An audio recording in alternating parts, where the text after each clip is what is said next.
So today we'll be studying about pedagogy of physics, about the unit first, which is named as Foundation of Teaching Physics. जिसमें सबसे important topics are these physicists. They are around 10 to 12 in number. So we'll start with D.S. Kothari, also known as दौलत सिंह कोठारी, जिन्होंने एक contribution दिया था science में और education में. तो इनमें कुछ पॉइंट्स मैंने ऐड किए हैं. सबसे पहला पॉइंट है वो एक फिजिसिस्ट थे, तो ये आप लिख सकते हो कि ही was a very well known physicist. आगे हम देखते हैं science policy maker. He played a very key role in shaping India's science policy. Okay, he was the first scientific advisor to the Ministry of Defense. तो second point क्या हो गया?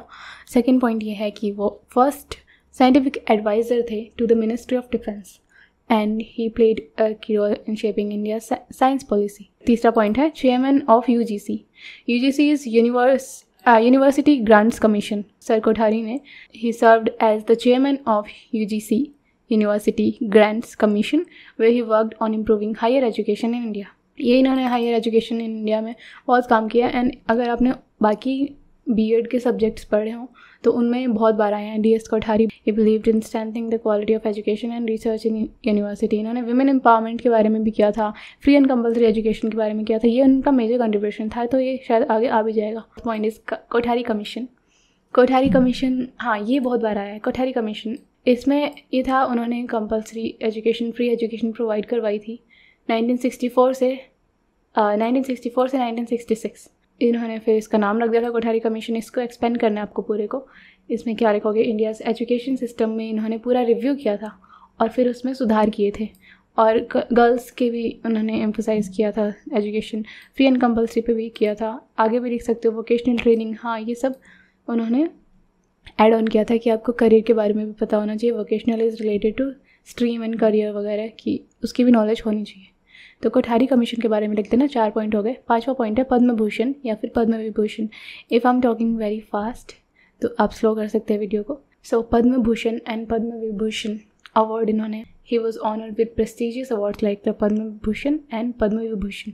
तो ये तो आप याद भी कर सकते हो. पद्म भूषण 1964-66 अगर याद है तो 2 साल पीछे करके 1962 आप लिख सकते हो. पद्म भूषण इन्हें मिला था 1962 में. विभूषण का आप इतना याद रखो जाए for his contribution to science and education. Obviously हम वही पढ़ रहे हैं शुरू से, साइंस एंड एजुकेशन, तो ये याद रखने की ज़रूरत भी नहीं पड़ेगी इतना कि पद्म भूषण क्यों मिला था. साइंस एंड एजुकेशन में उन्होंने कंट्रीब्यूट किया था, इसलिए उन्हें मिला था 1962 में. आगे promoted research. Kothari strongly supported the idea of promoting scientific research in India's universities and play a key role in establishing of many research institution. ये मैंने ऐड किया है बस बढ़ाने के लिए, क्योंकि हमें बस लिखना है काफ़ी ज़्यादा उसमें. तो ये 5 पॉइंट्स तो आप अच्छे से याद रखना. 6th पॉइंट इज़ रिसर्च वगैरह की थी. सारे फिजिसिस्ट सारों में लिख सकते हो आप, उन्होंने रिसर्च की थी. एंड तो एक बार रिवाइज कर लेते हैं. डी.एस. कोठारी, इनका नाम था दौलत सिंह कोठारी, एंड इन्होंने कंट्रीब्यूशन दिया था science and education in India में. की पॉइंट्स हैं फिजिसिस्ट थे, theoretical physicist, atomic rays and cosmic rays से रिलेटेड इन्होंने काम किया था. साइंस पॉलिसी मेकर थे ये. और इन्होंने he was the first scientific advisor to the Ministry of Defense. Chairman of UGC, he was the chairman of UGC. UGC means University Grants Commission. And उन्होंने हेल्प किया था हायर एजुकेशन वगैरह में. Kothari commission, इन्होंने he headed the commission 1964 से 66. Free and compulsory education, women empowerment, science education, vocational trainings and stuff. ये सब आप कोठारी कमीशन में लिखेंगे. पद्म भूषण या फिर पद्म विभूषण इन्हें मिला था. पद्म भूषण 1962 में मिला था. Contribution in science and education again. और ये प्रमोटेड रिसर्च, ये आप सब में लिख सकते हैं. So coming to sir Isaac Newton. So sir Isaac Newton, he was a famous scientist and mathematician. Law of motion इन्होंने दिया था. Law of motion, I mean Newton laws and Newton equation, दोनों ही इन्होंने दी थी. तो ये आप दोनों में लिख सकते हो that he gave the law of motion. And law of gravity इन्होंने दिया था, universal gravitation constant, law of gravity. And इन्होंने ग्रेविटी को एक्सप्लेन किया था. And he explain this is why apple falls to the ground and why planet orbit the sun. Invented calculation, ये बहुत important इनका इन्वेंशन है.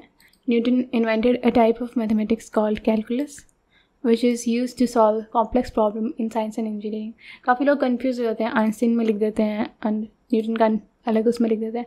तो ये ध्यान रखना, न्यूटन का तो ग्रेविटी तो आप याद कर ही सकते हो. Gravity and Newton's law, Newton's equation are quite easy. तो 3 पॉइंट्स तो डन है. कैलकुलस आपको याद रखना है कि ये दिया था इसाक न्यूटन ने। ये आप उनके लास्ट नाम से कर सकते हो, जैसे इसाक, क्लास में सी आ रहा है, कैलकुलस, सी फॉर कैलकुलस, याद रख लेना बस। लाइट के बारे में बताया था, he studied light and he discovered that white light is made up of all the colours. Prism का यूज़ करके इन्होंने बताया था। प्रिज्म का आपने एग्जाम्पल देखा होगा, तो वो भी आप बना सकते हो, प्रिज्म बना लेना। एंड वाइट लाइट बाहर जा रही है और सब लाइट अंदर आ रही है विबग्योर करके। तब published Principia, I am skipping this, ये इतना इंपॉर्टेंट नहीं है, इफ़ आपको पढ़ना है तो पढ़ सकते हो यहीं पे। ये इन्फ्लुएंस ऑन साइंस, ये सब मैंने एक्स्ट्रा किए थे, बट तो ये आपको पढ़ने से आप पढ़ सकते हो। आई वुड से कि ये 5 पॉइंट से आपका क्वेश्चन हो ही जाएगा, क्योंकि यूजुअली ये बहुत बड़ा क्वेश्चन नहीं देंगे इससे, या तो छोटा 5 नंबर का देंगे एंड या फिर बड़ा देंगे तो आपको 2-3 साइंटिस्ट देंगे कि इनके बारे में लिखो।